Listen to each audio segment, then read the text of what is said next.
जी, अस्सलाम वालेकुम। उम्मीद है कि आप तमाम दोस्त खैरियत से होंगे। आज हम एक अहम मौजू पर बात करने की कोशिश करेंगे और वो वीज़ा और इमिग्रेशन के हवाले से जो सबसे बड़ा इशू है, वो ये है कि बैंक स्टेटमेंट कैसे बनाई जाए। हमारे यहाँ जितने भी दोस्त अहबाब जो हैं वो इस बिज़नेस के साथ मुंसलिक हैं और अरसा दराज से जिस वक़्त हम भी इस बिज़नेस में नहीं थे, हमें भी यही बताया जाता था कि जी आप अपनी बैंक स्टेटमेंट बनाएँ। अब बैंक स्टेटमेंट जो है वो बनाने के चक्कर में हम जो हमारा ओरिजिनल काम होता है हम उससे इधर उधर हो जाते हैं। देखिए, बनाई वो चीज जाती है जिसको आपने इंटेंशनली बनाना हो, और जिस वक्त आप उसको इंटेंशनली बनाने की कोशिश करते हैं, उसमें आप अपनी मर्जी शामिल करते हैं, तो फिर यकीनन वो चीज जो है वो जिस वक्त आप उस डॉक्यूमेंट को पढ़ते हैं तो फिर वो पता लग जाता है कि ये जो आपकी बैंक स्टेटमेंट है ये बनाई गई है या कि ये ओरिजिनल है। ये एक बहुत बड़ा इशू है। अब इसमें मैं ओरिजिनल और फेक की बात नहीं कर रहा कि फर्ज कीजिए आपने जो है वो किसी को पैसे दे के बैंक स्टेटमेंट जो है वो निकलवाई है, किसी से 2 नंबर बनवाई है, मैं उसकी बात नहीं कर रहा। अकाउंट भी आपका ही है, पैसे भी आपके हैं, लेकिन वो जिस तरह से ट्रांजैक्शंस हुई हैं वो ट्रांजैक्शंस जो हैं वो बता देती हैं कि आया कि ये नेचुरल ट्रांजैक्शंस हैं या कि आपने जानबूझकर जो है ये ट्रांजैक्शंस की हैं। अब जिस वक्त वो आप पढ़ते हैं तो एक आम आदमी को जिसका थोड़ा बहुत जो है वो फाइनेंस के हवाले से बैकग्राउंड है या उसका वीजा एंड इमिग्रेशन के हवाले से है, या जाहिर सी बात है जो लोग वीजा ऑफिसर्स होते हैं एम्बेसीज के अंदर, उन्होंने तो दुनिया देखी होती है। उनका तो रोज का काम होता है, वो तो डॉक्यूमेंट सामने आते साथ ही पहचान जाते हैं कि इसके साथ कोई हैंकी फैंकी की गई है या नहीं की गई, क्या वाकयातन ये इस बंदे की ओरिजिनल ट्रांजैक्शंस हैं या इसने महज जो है वो अपनी स्टेटमेंट बनाने के लिए ये हरकत की है। तो बेसिकली होता क्या है कि हम जो है वो हमारे माइंड सेट के अंदर एक चीज आई हुई है, और वो चीज ये है कि बैंक स्टेटमेंट बनाने का मकसद और मतलब ये होता है, मकसद तो खैर वीजा लगवाना होता है, मतलब ये होता है कि जी आपकी जो ट्रांजैक्शंस हैं वो ज्यादा से ज्यादा होनी चाहिए। अब उस ज्यादा से ज्यादा के चक्कर में हम क्या कर बैठते हैं कि हम अपने केस को खराब कर लेते हैं। अब केस खराब कैसे होता है इसकी मैं एक दो एग्जांपल देता हूं और फिर हम जो है वीडियो के इख्तिताम की तरफ चलेंगे। मतलब मिसाल के तौर पर आप जो है वो एक तनख्वाहदार आदमी है, और एक तनख्वाहदार होने के हवाले से फर्ज कर लेते हैं हम कि आपकी जो महीने की जो तनख्वाह है वो 2 लाख है या 3 लाख रुपए महीने की है। अब 3 लाख रुपए महीने का आप कमाते हैं और वो आपकी बैंक स्टेटमेंट के अंदर विजिबल है कि 3 लाख रुपया आपके पास आ रहा है। अब वो एक तवातर के साथ आ रहा है और देन उसमें से आप अपने अखराजात कर रहे हैं और फिर उसमें से कुछ पैसे बच जाते हैं जो कि आपके बैंक अकाउंट के अंदर पड़े रहते हैं। अब ये तो है एक नेचुरल साइकिल। लेकिन जिस वक्त आपको ये पता होता है कि यार मैंने विजिट वीजे के लिए या मैंने वीजे के लिए अप्लाई करना है, तो मैंने तो अपनी बैंक स्टेटमेंट बनानी है। अब उस बैंक स्टेटमेंट के बनाने के चक्कर में वो बंदा क्या हिमाकत करता है, ये मैं आपको जरा आइडेंटिफाई कर देता हूं। अब है वो सैलरी पर्सन, 3 लाख रुपया उसकी महीने की सैलरी है। अब वो क्या करता है कि जिस वक्त वो फर्ज करें मेरे पास आता है या किसी और के पास आता है, अब हम तो खैर इस किस्म की हरकत नहीं करते, हम तो स्टेटमेंट देख के जो है वो अगले बंदे को कह देते हैं कि नहीं सर माजरत ये केस आप किसी और के पास ले जाए और उसी से जाके करवाएं जिसने आपसे ये कहा था कि ये स्टेटमेंट इस तरह की बनाए। खैर अब वो जिस वक्त वो इस चक्कर में या इस सोच में आता है, चूंकि मेंटालिटी हमारी यही बन चुकी है कि जी हमने बैंक स्टेटमेंट बनानी है। अब वो बनाने के चक्कर में क्या करता है, वो 1 लाख रुपया निकलवाता है, 4-5 दिन के बाद वो 1 लाख रुपया जमा करवा देता है, फिर वो 3 लाख रुपया निकलवाता है और फिर वो 3 लाख रुपया जमा करवा देता है। अब ये जिस वक्त वो हरकत करता है तो इसका उसको फायदा नहीं होता, बल्कि उल्टा उसको नुकसान होता है। अब वो नुकसान कैसे होता है कि देखिए, पहले जो था उसकी जो ट्रांजैक्शंस हो रही थी बैंक स्टेटमेंट के अंदर, वो सारी की सारी जस्टिफाइडेबल थी, और वो जस्टिफाइड कर रही थी कि इस बंदे को हर महीने इतने पैसे आ रहे हैं और इसमें से इतने इतने खर्च कर लेता है। आइडिया होता है ना, एक अंदाजा। अब ये तो नहीं आप कह सकते कि जी एक बंदे ने का 3 लाख है तो जी वो एक महीने अगर 2 लाख खर्च कर रहा है तो दूसरे महीने उसने 1 लाख क्यों खर्च किया। ये तो कोई क्वेश्चन ना हुआ, अपने अपने अखराजात हैं।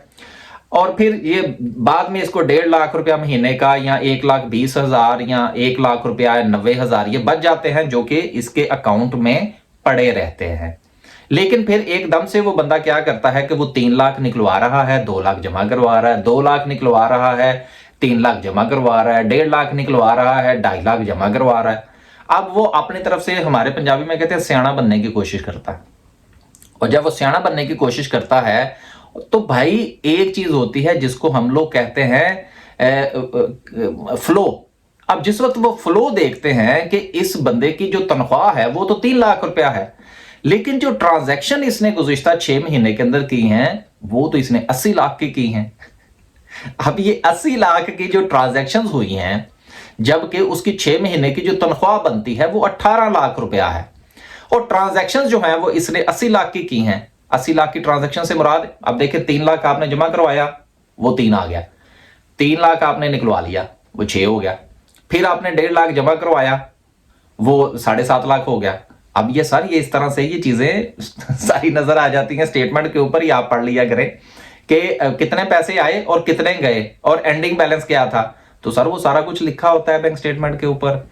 तो आप अपने पांव के ऊपर खुद कुल्हाड़ी मारते हैं कि वो बंदा जिस वक्त देखता है तो वो कहता है यार तनख्वाह इसकी 3 लाख रुपया है, इसके जो टैक्स डॉक्यूमेंट है वो भी 3 लाख रुपया शो कर रहे हैं, है ये सैलरीड पर्सन है। ये 80 लाख की ट्रांजैक्शन इसने किस चक्कर में की है? वो रेड कलर का दायरा लगाता है, दायरा लगाने के बाद आपको वो लेटर लिख देता है कि जी मैं अपने मुल्क के कानून के, इमिग्रेशन कानून के फला फला फला फला शिक के तहत जो है वो आपके फाइनेंशियल जो डॉक्यूमेंट्स हैं वो उससे मुतमिन नहीं हूं, और उसमें ये जो है ये समझ नहीं आ रही कि ये पैसा कहां से आया और कहां पर गया। तो बेसिकली ये हम लोग अपना केस जो है वो जानबूझकर खराब करते हैं स्टेटमेंट के हवाले से। तो एक सैलरीड पर्सन जो है उसने उसको जस्टिफाई करना है कि उसने जो ट्रांजैक्शंस की हैं वो क्यों की हैं। लिहाजा अगर आपका ट्रांजैक्शन के साथ लेना देना नहीं है तो वो तमाम लोग जो कि आपको ये कहते हैं कि जी आप स्टेटमेंट बनाएं, वो भी बेवकूफ हैं। और अगर आप उनके कहने के ऊपर ये हिमाकत करते हैं तो फिर आपके लिए तो मैं कुछ नहीं कह सकता। तो बेसिकली स्टेटमेंट नहीं बनानी चाहिए। आपने जिस तरह से आपका एक निजाम चल रहा है, अब ये ना बनाने वाली बात जो है ये सिर्फ मैं इसलिए कह रहा हूं, कोई ना कोई कुछ ना कुछ तो हमने जुगाड़ लगाना होता है ना। मैं जुगाड़ लगाने से मना नहीं कर रहा, मैं ये नहीं कह रहा कि आपने उसमें जुगाड़ नहीं लगानी, जुगाड़ लगानी है, लेकिन वो लगानी इस तरीके से है कि वो नेचुरल जुगाड़ लगे। आपने स्टेटमेंट को बेहतर करना है, लेकिन आपने वो इस तरीके से करना है कि वो आपकी जो रिसेंट सिचुएशन है उसके साथ वो मैच करती हो। 3 लाख कमाने वाला बंदा या 5 लाख रुपए महीने का जो बंदा कमा रहा है, वो अगर 6 महीने में 1.5 करोड़ की ट्रांजैक्शंस कर लेगा तो वो जस्टिफाइड नहीं होंगी। आपने स्टेटमेंट बनानी है, लेकिन अपने मुताबिक बनानी है, बाकायदा तौर पर एडवाइस लेके बनानी है। जिस बंदे से भी आप एडवाइस लेंगे वो आपको बताएगा कि यार ये आपने अपने हिसाब से इसमें क्या क्या करना है, या अगर आपने इसमें कहीं से पैसे ट्रांसफर करने हैं तो वो किस तरह से करने हैं ताकि उसको जस्टिफाई किया जा सके, और आपका वीजा इस बुनियाद पर कम अज कम जो है वो रिफ्यूज नहीं होना चाहिए। तो उम्मीद की जा सकती है कि आज ये मैंने जितनी भी तमहीद बांधी है खासतौर पर बैंक स्टेटमेंट के हवाले से कि ये बैंक स्टेटमेंट कैसे बनानी चाहिए, तो उम्मीद की जा सकती है कि जिस जिस दोस्त ने ये वीडियो देखी होगी वो आने वाले दिनों में वो हिमाकत जो है या वो गलती जो है वो दोबारा नहीं करेगा जो कि उसने पहले की और उसकी बुनियाद पर उसका वीजा रिफ्यूज हो गया। अब तक के लिए सिर्फ इतना ही, इजाजत दीजिए, एक नए व्लॉग के साथ हाजिर होंगे। आपका जो भी कोई सवाल हो वो एक पूरे सवाल की सूरत में आप जो है वो व्हाट्सएप कर दिया करें या कमेंट में लिख दिया करें।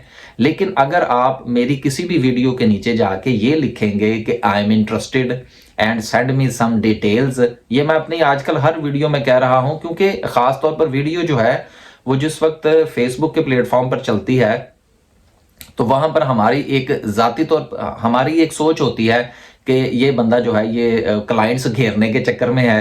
तो जैसे ही आप नीचे डिटेल्स या इस तरह के या send me some information inbox, ये जो आप लिखते हैं ना डिटेल्स और send me information and I am interested, तो सर इस किस्म के मैसेजेस का मेरी तरफ से आज तक किसी को कोई जवाब नहीं गया। और मेरा ख्याल है अगर आप मेरी देखेंगे भी जितनी भी वीडियोस हैं तो मैंने किसी को जवाब नहीं दिया। उसकी रीजन ये है कि कितना को टाइम लगता है नीचे ये लिखने में कि सेंड मी सम डिटेल्स। अब वो डिटेल्स क्या सेंड की जाए, हमें क्या पता कि आपका जो स्टेटस है वो क्या है क्या नहीं है।